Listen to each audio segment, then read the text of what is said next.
નમસ્કાર. અતુલ્ય આઈએસ અને Gujarat carrier academy તમારું સ્વાગત કરે છે. Welcome to Atulya IAS. હું ડૉક્ટર અતુલ સર તમારું બધાનું અભિવાદન કરું છું. ડીવાયએસઓ અને રેવન્યુ તલાટી આ બંને માટેની પ્રિલિમિનરી એક્ઝામિનેશન નજીક છે.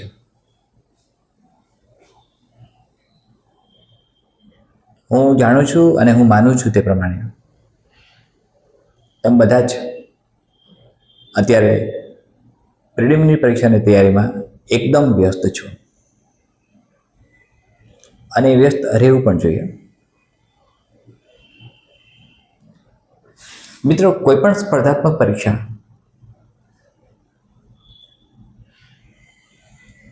તમને સફળ ત્યારે બનાવે છે, તમે સફળતા ત્યારે મેળવો છો જ્યારે તમારામાં કેટલાક ચોક્કસ ગુણધર્મો હોય, ન હોય તો વિકસાવવા પડે. અને આ ગુણધર્મો સામાન્ય ગુણધર્મો છે કે જે દરેક સ્પર્ધાત્મક પરીક્ષાર્થીમાં હોવા જોઈએ. ચાહે જીપીએસસીની પરીક્ષા આપતો હોય, ચાહે યુપીએસસીની આપતો હોય, કોઈ પણ આપતો હોય. તમે કદાચ એક મહાન ફિલોસોફર કાંટનું નામ સાંભળ્યું હશે. તેવું કહેવાય છે કે તેમના સમયમાં જ્યારે એ યુનિવર્સિટી તરફ જવા નીકળતા ત્યારે લોકો તેમની ઘડિયાળનો સમય કાંટ સાહેબના પસાર થવા સાથે મેળવતા અને એક અદ્ભુત વાક્ય પ્રચલિત થઈ ગયું. કદાચ કોઈની ઘડિયાળમાં 9:15 વાગ્યા હોય કે 9:30 વાગ્યા હોય અને કાંટ સાહેબનો સમય 9 વાગ્યાનો હોય યુનિવર્સિટી જવાનો. તેવું કહેવામાં આવે, set your watch, professor cannot be late. તો એક પંક્ચ્યુઆલિટી એટલે કે નિયમિતતા આ પહેલી વસ્તુ છે. એક ચોક્કસ સમય ચોક્કસ કામ થવું જોઈએ. એક રેગ્યુલર ઇન્ટરવલ સાથે રિધમેટિકલી એ ચોક્કસ કાર્ય થવું જોઈએ, તેનું અનુસંધાન થવું જોઈએ. એટલે સ્પર્ધાત્મક પરીક્ષાર્થી માટે સૌથી મહત્વની વાત આવતી હોય તો એ છે કે એના કાર્ય માટે પંક્ચ્યુઅલ હોવા જોઈએ. નિયમિતતા. સૂર્ય અને ચંદ્ર જેમ ક્યારે નિયમિતતા ચૂકતા નથી, તેમ આપણી નિયમિતતા, પંક્ચ્યુઆલિટી ખૂબ જ મહત્વનો પાર્ટ પ્લે કરે છે. હવે જ્યારે ડીવાયએસઓ અને રેવન્યુ તલાટી ખૂબ નજીક છે મિત્રો, ત્યારે તમે તમારી તૈયારી કયા પ્રકારે કરશો? તો તમારી પાસે જે 24 કલાક છે એ 24 કલાકને વિભાજિત કરો. એક મેપ બનાવો. તમારી કાર્યશૈલી, જીવનશૈલી, તમારા શેડ્યુલ, આ બધાને ઓબ્ઝર્વ કરો, આ બધાનું એનાલિસિસ કરો, આ બધાને આધારે એક મેપ બનાવો.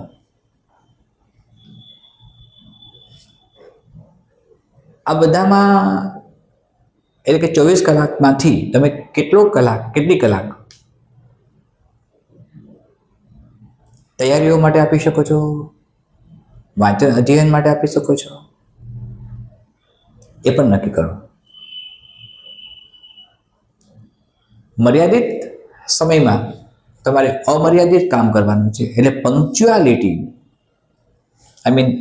નિયમિતતા એ એની પ્રાથમિક શરતમાં આવશે. બીજી વાત આવશે સેલ્ફ રિસ્ટ્રેઇન, સ્વયં શિસ્ત, સ્વયં સંયમ. સંયમનો ખૂબ બ્રોડ આસ્પેક્ટ ફિલોસોફીમાં આપ્યો છે, એથિક્સમાં આપ્યો છે.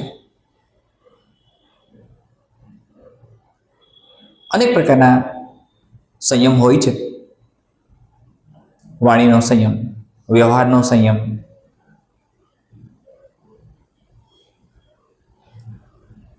આચરણનો સંયમ,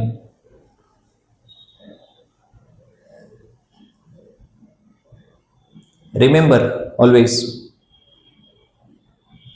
3 monkeys ઓફ ગાંધીજી. ખરાબ જોવું નહીં, ખરાબ સાંભળવું નહીં, ખરાબ બોલવું નહીં.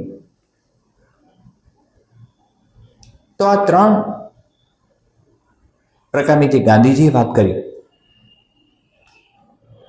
એ તમારા આત્મસંયમ અથવા તો જેને આપણે એમ કહી શકીએ કે તમારી અંદરથી જ ઉદ્ભવતો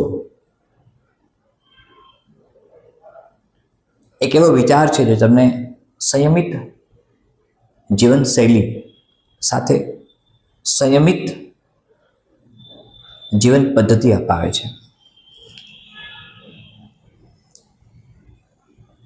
સંયમનો રિસ્ટ્રેનનો અર્થ એવો નથી કે આ ન જ કરવું. લિબરલાઇઝેશન એ જુદી વસ્તુ છે અને રિસ્ટ્રેન એ પણ જુદી વસ્તુ છે. અહીંયા વાત કરું છું સ્વયં શિસ્ત અથવા તો સ્વયં સંયમની, જે વ્યક્તિએ જાતે કરવાનું છે, નક્કી કરવાનું છે. એક સ્પર્ધાત્મક પરીક્ષાર્થી નક્કી કરી શકે છે કે મારે આ વસ્તુ નથી કરવાની. જે નથી કરવાની એ સંયમિત છે. નથી એટલા માટે કરવાની કે તેનાથી આપણને નુકસાન જાય છે, નુકસાનકારક છે આપણી કારકિર્દી માટે, સાથે આપણા વ્યક્તિગત જીવન સાથે, આપણા વ્યક્તિત્વ સાથે. સાયકોલોજીમાં વ્યક્તિત્વ શબ્દ પર્સોના પરથી આવ્યો, પર્સોનિફિકેશન. પર્સોના અને પર્સોનિફિકેશન ઉપરથી પર્સન શબ્દ આવ્યો, વ્યક્તિત્વ આવ્યું. કોઈ પણ વ્યક્તિનું વ્યક્તિત્વ 2 પ્રકારે બનતું હોય છે.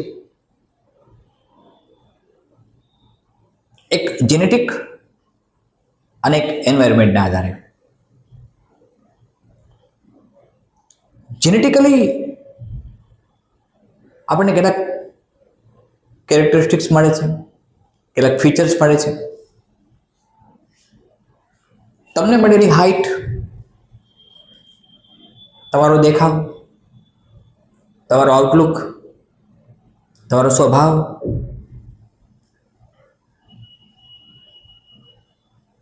આ બધું જ તમને જેનેટિકલી મળેલું છે, મને જેનેટિકલી મળેલું છે.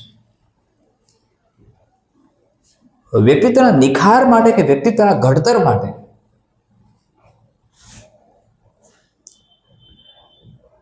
જીન્સ જવાબદાર છે.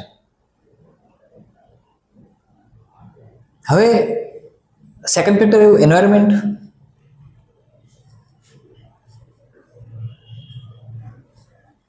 આપણે કયા પ્રકારના વાતાવરણમાં રહીએ છીએ, આપણે જ્યારે મેચ્યોર નહોતા ત્યારે આપણો ઉછેર કેવો થયો, આપણું સોશિયલાઇઝેશન કેવું થયું, કયા પ્રકારે થયું, તેના આધારે વ્યક્તિત્વ બને છે.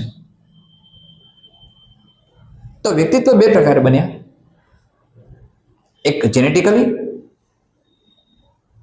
અને એન્વાયરમેન્ટિકલી. એન્વાયરમેન્ટલી જે બને છે એ તમે ભણી ગયા છો. એમ schooling, family, friends, neighbours, society, જ્યાં પણ તમે વસવાટ કરો છો એ બધું જ, અથવા જેમની સાથે તમારું ઇન્ટરેક્શન મેક્સિમમ છે, મહત્તમ ઇન્ટરેક્શન છે, બધું જ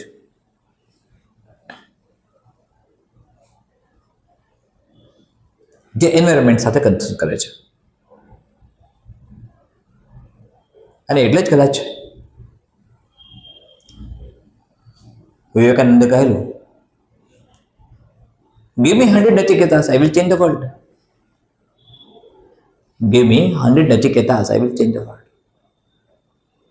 તો આ નચિકેતા કોણ? 100 નચિકેતા મને આપો, હું દુનિયા બદલાવી દઈશ. પંક્ચ્યુઆલિટી, રિસ્ટ્રેઇન, સંયમ. હમણાં જ મેં કહ્યું, વ્યક્તિત્વના ઘડતર માટે જેનેટિક્સ અને એન્વાયરમેન્ટ બંને જવાબદાર છે.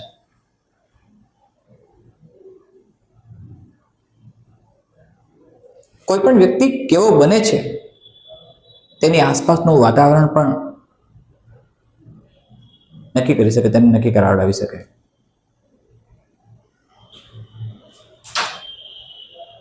કદાચ તમે સોશિયલાઇઝેશનનો એક સ્ટડી કેસ કર્યો હોય અથવા કેસ સ્ટડી કર્યો હોય તો ઇન્દુ બિંદુ નામના બે પાત્રો, અમલા કમલા નામના બે પાત્રો નામ આપવામાં આવ્યા છે દીકરીઓના, છોકરીઓના, જે ગુફાઓમાંથી મળેલી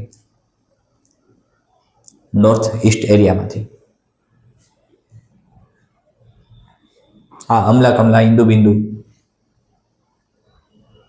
સોશિયલાઇઝેશનથી દૂર રહી ગયા.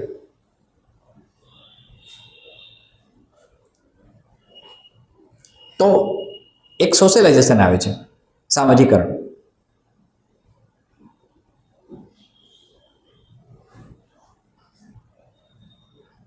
સાથે પેશન, ધીરજ. એક પરીક્ષામાં ઓછા માર્ક્સ આવ્યા છે, 3-4 પરીક્ષામાં ઓછા માર્ક્સ આવ્યા, 5 પરીક્ષામાં ઓછા માર્ક્સ આવ્યા. તો ઓછા માર્ક્સ આવવાથી, ધીરજ ગુમાવવાથી તમે પરિસ્થિતિને ટાળી નહીં શકો. એટલે પરિસ્થિતિ પર નિયંત્રણ લાવવા માટે તમારે ધીરજ રાખવી ફરજિયાત છે. પરીક્ષા તેના સમયે જ લેવાશે.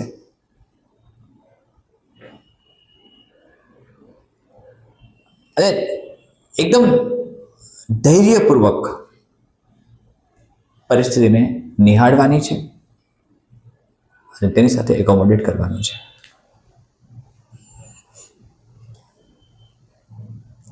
આગળ હજી એક સહનશીલતા, ટોલરન્સ પાવર. આ પહેલાના અનેક લેક્ચરમાં હું કહી ચૂક્યો છું, કદાચ 2 કે 3 સેશનમાં મેં કહ્યું હશે. તિતિક્ષા ખૂબ મહત્વની ભૂમિકામાં આવે. ખૂબ જ બોડીને એડેપ્ટ કરે છે, માઇન્ડને એડેપ્ટ કરે છે, માઇન્ડને એકોમોડેટ કરે છે. અને જે એડેપ્ટ કરી શકે છે એ સર્વાઈવ કરે છે. સર્વાઈવલ ફોર ધ ફિટેસ્ટ બાયોલોજીનો બેઝિક રૂલ છે. એટલે તમારે ત્યાં પણ ધ્યાન આપવું પડે છે.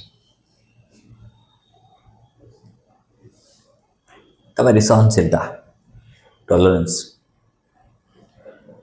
પરિસ્થિતિને સહન કરવાની શક્તિ. જે પરિસ્થિતિ તમારી સામે છે એ તમે બદલાવી ન શકો ત્યારે એને સહ્ય બનાવવી પડે. અને સહ્ય બનાવવી હોય તો એ પરિસ્થિતિ સાથે એકોમોડેટ કરવું પડે, એ પરિસ્થિતિ સાથે એડેપ્ટેશન કરવું પડે. આપણે પરિસ્થિતિ બદલાવી શકતા નથી, પણ આપણે આપણને તો બદલાવી શકીએ છીએ. એ આપણા હાથમાં છે. એટલે એક સૌથી મહત્વની વાત આવી ટોલરન્સ, સહનશીલતા, ધીરજ જોઈએ. ઝડપથી પહોંચવાની ઉતાવળમાં કદાચ ક્યાંક એવું બને આપણે ઘણું બધું ગુમાવી દઈએ છીએ. તમે લિયો ટોલ્સ્ટોયની અદ્ભુત વાર્તા વાંચી હશે. એક માણસને કહેવામાં આવે છે કે તું જેટલું ચાલી શકે જમીન તારી, અને ચાલવાની, દોડવાની, વધારે જમીન મેળવવાની લાલચમાં ખૂબ દોડે છે. શરત હતી કે ફરીથી એ જ પોઈન્ટ ઉપર સૂર્યાસ્ત પહેલાં પહોંચી જવું. એ પહોંચી શકતો નથી અને એનું મૃત્યુ થઈ જાય છે. લિયો ટોલ્સ્ટોયની આ ગજબની ફિલોસોફિકલ વાર્તા હતી.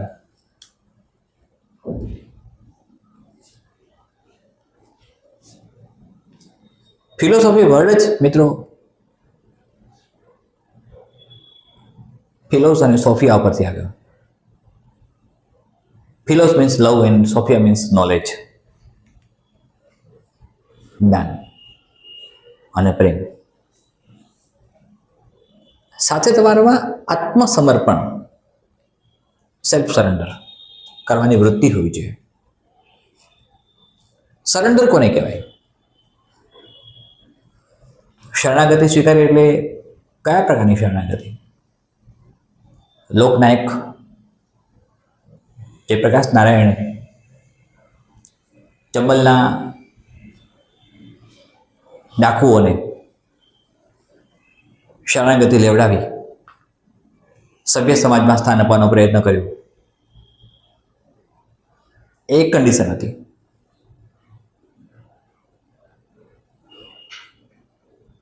ચંબલ વિશે તમે ઘણો બધો અભ્યાસ કરી ચૂક્યા હશો જીઓગ્રાફીમાં, ચંબલ રિવર વિશે.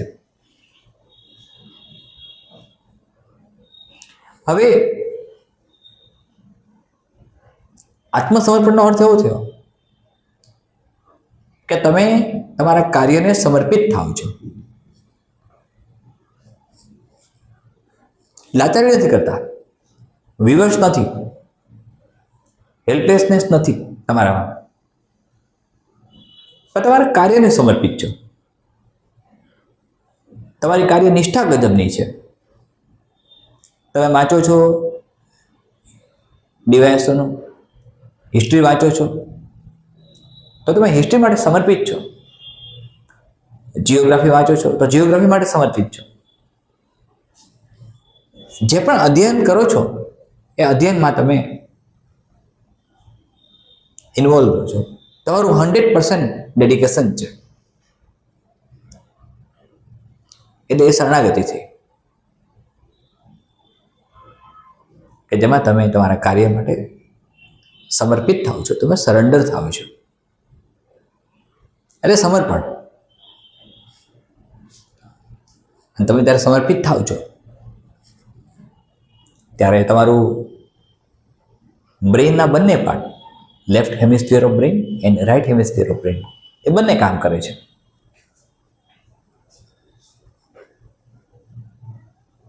બુદ્ધિથી, વિવેકથી, ઈચ્છાથી અને સાથે સમજણથી કાર્યને સમર્પિત થવું, સરેન્ડર થવું. જિંદગીભરની ગુલામી કરતા એક વખત સમર્પિત થઈ જવું સારું.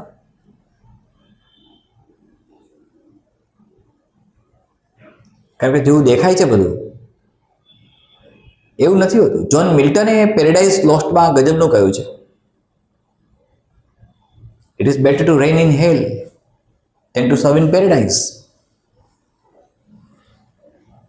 It is better to reign in hell than to serve in paradise. એટલે આ એક મહત્વની વાત થઈ. સાથે અનુભવ બોધ. અનુભવ બોધની જ્યારે વાત કરીએ મિત્રો ત્યારે ગુજરાતી સાહિત્યના અદ્ભુત લેખક, ચિંતક ચંદ્રકાંત બક્ષી સાહેબને ન ભૂલી શકાય. બક્ષીનામાં પાર્ટ 1, 2, 3 મેં એમને ઘણું લખ્યું છે આના વિશે. ઘણી બધી મીમાંસા એમણે આપી આ વાત.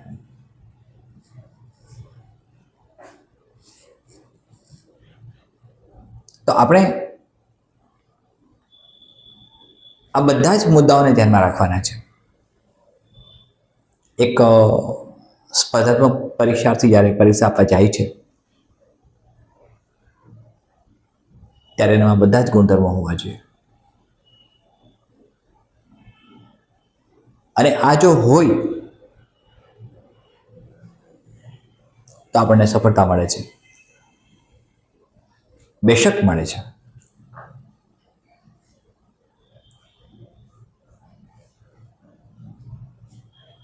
ઘણી વખત એવું બને મિત્રો કે એક નિષ્ફળતાથી આપણે હતાશ થઈ જઈએ, બે નિષ્ફળતાથી હતાશ થઈ જઈએ. નકારાત્મક અથવા નેગેટિવ એનર્જી જે છે એનાથી દૂર રહો. નિષેધાત્મક વિચારો નહીં કરો. ફોલ્ટ ફાઇન્ડર નહીં બનો. બીજાના દોષોને જોવાની ટેવ ન પાડો, અથવા તો બીજામાં દોષ છે તેથી મારી સાથે આવું બન્યું એ વૃત્તિને ટાળો, એ વૃત્તિને દૂર કરો.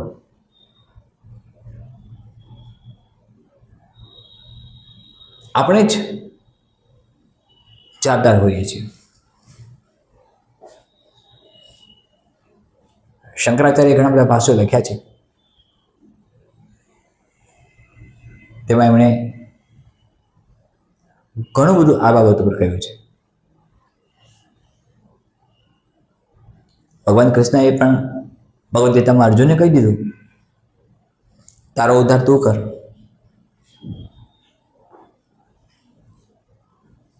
મને બી ખબર છે કે તમારી જવાબદારીઓ, ઉંમર વધે તેમ જવાબદારીઓ વધે, પ્રેશર વધે. સામાજિક social pressure, family pressure, society pressure, સરકારી નોકરી મેળવવાની અભિલાષા, જરૂરિયાત, આ બધું જ પ્રેશર અને ટેન્શન ઇન્ક્રીઝ કરે, વધારે. પણ એમાંથી મુક્ત થવાનો એક જ રસ્તો છે, સા વિદ્યા વિમુક્ત.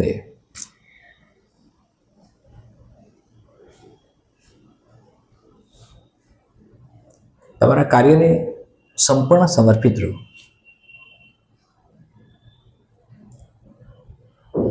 કર્મનિષ્ઠ અને કર્મશીલ બનો.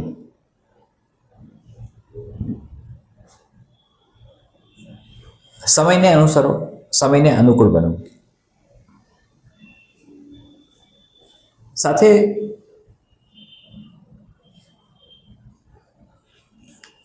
આસપાસની ઘટનાઓનું નિરીક્ષણ કરીને, મેં કહ્યું ને કે વ્યક્તિત્વ બે પ્રકારે બને, જેનેટિકલી અને એન્વાયરમેન્ટિકલી.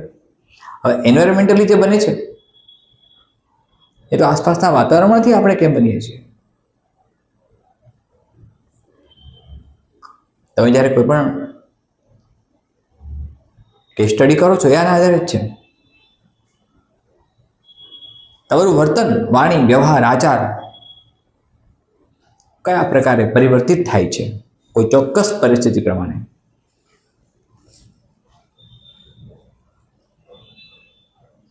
વેલ, તો આ બધી વાતને મિત્રો કરી એ એવા કોન્સેપ્ટમાં કરી છે કે તમે સમયનું મહત્વ સમજો છો, તમે કાર્ય સમર્પણને સમજો છો, તમે કાર્ય નિષ્ઠાને સમજો છો, તમે સહનશીલ બનો છો, તમે ધીરજ રાખો છો, ધીરજવાન બનો છો. ધૈર્ય તમારું તત્વ બને છે, સત્વ બને છે. તમે ઉતાવળ નથી કરતા, તમારી ઝડપ એટલી નથી કે તમને નુકસાનકારક હોય. ઝડપ નુકસાનકારક હોય મિત્રો.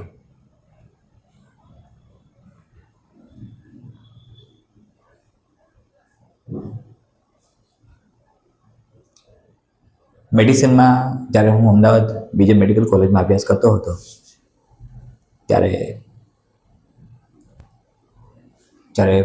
ફાર્મેકોલોજી સબ્જેક્ટ આવતો, હજુ પણ આવે છે, ત્યારે એમાં વાઝો ડાયલેટર અને વાઝો કોન્સ્ટ્રિક્ટર આ બે પ્રકારની મેડિસિન બ્લડ પ્રેશર માટે આપવામાં આવે.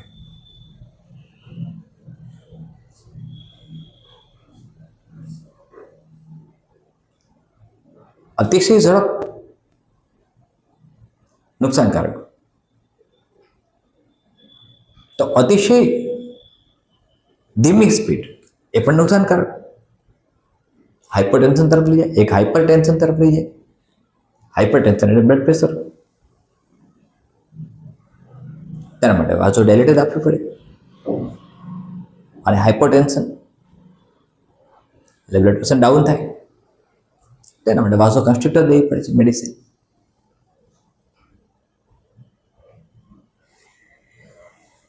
હવે ઇન શોર્ટ કે તમારે બેલેન્સ રાખવાનું છે, સંતુલન જાળવવાનું છે. જો તમે સંતુલન જાળવી શકશો તો સફળતા તમારી છે. અતુલ્ય આઈએએસ તરફથી હું તમને માર્ગદર્શન આપી શકું છું. મેં તમને કહ્યું કે ડીવાયએસઓ અને રેવન્યુ તલાટીના માર્ગદર્શક સેશન્સ તમને નિઃશુલ્ક મળ્યા જ કરશે, સતત મળશે. તમારી ક્વેરી પણ સોલ્વ થશે. જરૂર પડે હું તમને એમસીક્યુ ક્વેશ્ચન પેપર્સ પણ આપીશ મોડ્યુલર ફોર્મમાં, એ પણ નિઃશુલ્ક રહેશે. પણ તમારે તૈયારી કરવાની છે.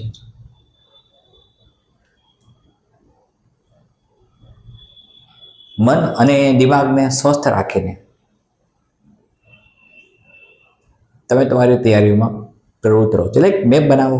24 અવર્સમાં તમે તમારી કેટલી કલાકો અધ્યયનમાં આપી શકો છો, તૈયારીઓમાં આપી શકો છો, કેટલી કલાક તમારા ફેમિલી માટે જાય છે, કેટલી કલાક તમારા રૂટીન માટે જાય છે, તમારા રૂટીન શેડ્યુલ માટે જાય છે. જો વ્યવસાય કરતા હો, નોકરી કરતા હો, તેમાં કેટલો સમય જાય છે. પરિવાર હોય, ફેમિલી હોય, તો એની સાથે કેટલો સમય તમારો જાય છે. ફેમિલી હોય જ, પરિવાર તો હોય જ, પણ પરિવારમાં રિસ્પોન્સિબલ પર્સન તરીકે તમારી ભૂમિકા કઈ છે એના આધારની વાત કરું છું. તો તમે રિસ્પોન્સિબલ પર્સન હો ફેમિલીમાં, તો ફેમિલી માટેની રિસ્પોન્સિબિલિટી તમારી કેટલી આવે છે, એના માટેનો કેટલો સમય જાય છે. આ બધાના આધારે એક સામાન્ય મેપ બનાવો. કેટલી કલાક વાંચવું જોઈએ એનો મેપ બનાવો. કેટલી કલાક અધ્યયન કરવું જોઈએ, કેટલી કલાક પ્રિપરેશન કરવી જોઈએ, કયા પ્રકારના ટોપિક્સને હેન્ડલ કરવા જોઈએ, કઈ જગ્યાએ ક્યાંક જે કશું ખૂટે છે એને કેમ પરિપૂર્ણ કરી શકાય, એની પરિપૂર્તિ ઝડપથી કેમ થઈ શકે, એવું વિચારવું જોઈએ.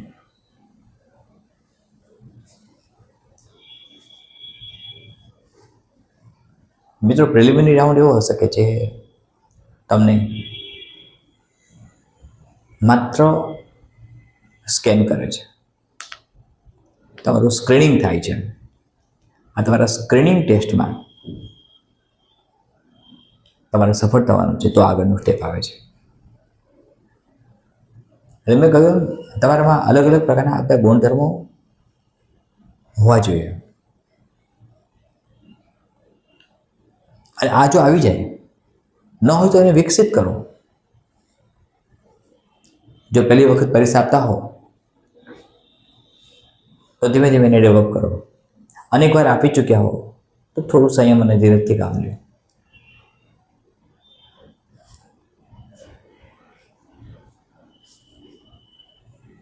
મેં અનેક પરીક્ષાર્થીઓ એવા જોયા છે જેઓ અનેક વારના પ્રયાસો પછી પણ, નિષ્ફળ ગયા પછી પણ જાગૃત રહે છે, નિરાશ થતા નથી. અને કદાચ એવું થાય તો હજારી પ્રસાદ દ્વિવેદીનું એક અદ્ભુત પોએમ છે, ક્યો નિરાશ હુઆ જાય. એક વખત વાંચજો.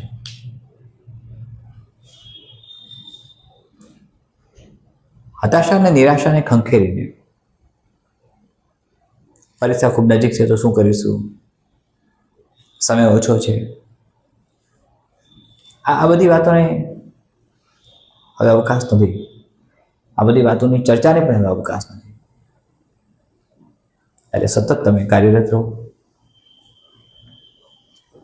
મિત્રો, એક સેશન કદાચ લાંબો થશે એવો લઈ લઈશ કે જેમાં તમને હું દરેક ટોપિકમાં, કન્ટેન્ટમાં, પ્રિલિમિનરીના ડિવાઇસોનું જુદું કરીશું અને રેવન્યુ ચાર્ટિંગનું જુદું કરીશું. એ બંનેમાં કેટલી કલાક કયા પ્રકારે કયા ટોપિકને ન્યાય આપી શકાય તેની વિગતવાર ચર્ચા કરીશું. ચાહે એ વૈદિક એજ હોય, ચાહે ઇન્ડસ વેલી સિવિલાઇઝેશન હોય, ચાહે જિયોગ્રાફી હોય, ચાહે ઇન્ફોર્મેશન ટેકનોલોજી હોય, ચાહે સાયન્સ હોય, ચાહે ઇકોનોમિક્સ હોય, ગુજરાતી હોય, ઇંગ્લિશ હોય, કે whatever like that, reasoning હોય, મેથ્સ હોય, કોઈ પણ હશે. તમને રિઝનિંગ એવું શીખવાડે છે કે આના પછી આવું બની શકે. 1, 3, 5, 7, 9, 11, તમે 13 મૂકીને આવો છો, તમને ખબર છે કે 13 આવે તો શું કામ પૂછે છે તમને રિઝનિંગ? રિઝનિંગનો કન્સેપ્ટ પ્લેટોએ આપ્યો, એરિસ્ટોટલ આપ્યો. શું કામ આપ્યો?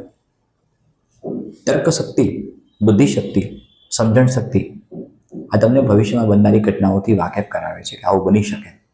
આવું બની શકે તો એક ઓફિસરે નિરીક્ષણ કરીને આવું બની શકે એને અટકાવવાનું છે. ભવિષ્યમાં દુર્ઘટના ન બને, ભવિષ્યમાં આ પ્રકારની ઘટનાઓ ન બને, એ પોતાની તાર્કિક સમજણ વડે, બૌદ્ધિક શક્તિ વડે એ સમસ્યાનો ઉકેલ લાવવાનો છે, ઉકેલની દિશામાં જવાનું છે. રિઝનિંગ તમને સમસ્યાની ઉકેલની દિશામાં લઈ જાય છે કે સમસ્યા આવી ઉત્પન્ન થાય તો એનો ઉકેલ તમે કેવો લાવી શકો.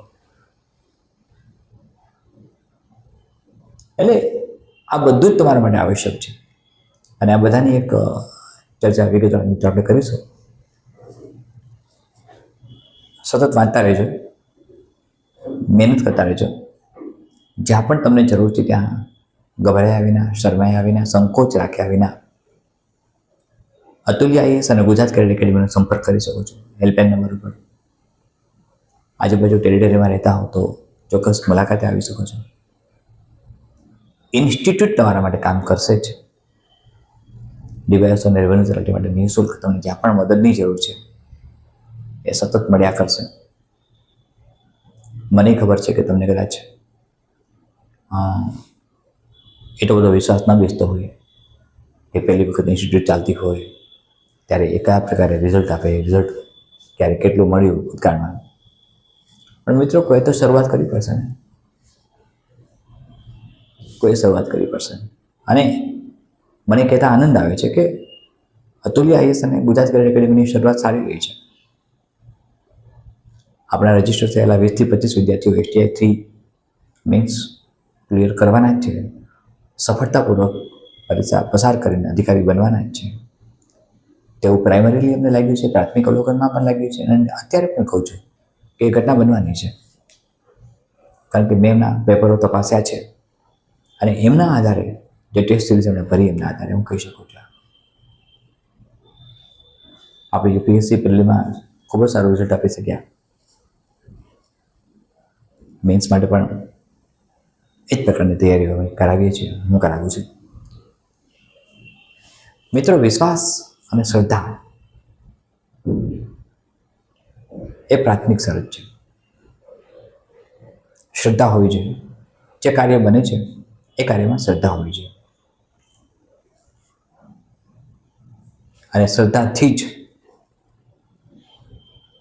સફળતા મળે છે. શ્રદ્ધા અને વિશ્વાસથી જ. હા, આપણે એના ઓથેન્ટિસિટી કેટલી છે તપાસી લઈએ. કાર્યદક્ષતા, કાર્યક્ષમતા તપાસવી પડે. કોઈ પણ ઇન્સ્ટિટ્યૂટ, કોઈ પણ વ્યક્તિ જ્યારે માર્ગદર્શક બનતા હોય ત્યારે એમની કાર્યદક્ષતા, કાર્યક્ષમતા એ ચોક્કસ ધ્યાનમાં રાખવી જોઈએ અને એ સમજણ આવી જોઈએ. કારણ કે ઇન્ફોર્મેશન ટેકનોલોજીના આ એજમાં તમે જાણો છો તેમ લાલચ, પ્રલોભન આ બધું સામાન્ય બની ગયું છે. અને મનુષ્ય મન છે, મારી જરૂરિયાત છે તો હું કદાચ કોઈ એવી લાલચ કે એવા પ્રવાહમાં આવી જાઉં, એવા પ્રવાહમાં આવી જાઉં, એ શક્ય બને ખરું. પણ આપણે એનાથી સચેત રહેવાનું છે. આપણે નક્કી કરવાનું છે આપણી બુદ્ધિથી, આપણી વૈચારિક સમજણથી, આપણી તાર્કિક શક્તિથી સાચું શું, ખોટું શું, સારું શું, ખરાબ શું, યોગ્ય શું, અયોગ્ય શું, મારા માટે કયું યોગ્ય, કયું અયોગ્ય, આ બધું જ આપણે આપણી તાર્કિક શક્તિ અને સમજણ શક્તિથી નક્કી કરી શકીએ છીએ. અને તમે લોકો તો ઓલરેડી મેચ્યોર છો સમજવા માટે. એક મિત્રો વેબિનારનું આયોજન થયેલું છે અને જે વિદ્યાર્થીઓ વેબિનારમાં જોડાવા માગે છે અતુલ આઈએસના, તે એમની વિગતો મોકલી આપશે એટલે એમને લિંક મળી જશે ઝૂમ એપ્લિકેશનની. તમે સતત મહેનત કરતા રહો, જ્યાં પણ તમને જરૂર છે ત્યાં અતુલ્ય આઈએસ અને ગુજરાત કેડેટ એકેડમી તરફથી હું ડૉક્ટર અતુલ સર તમને વચન આપું છું કે અમે તમારી સાથે છીએ અને સાથે રહીશું. આપણી આ યાત્રા તમને યશસ્વી બનાવશે એની મને ખાતરી છે. ફરીથી મિત્રો કાલે મળીએ છીએ. ધન્યવાદ.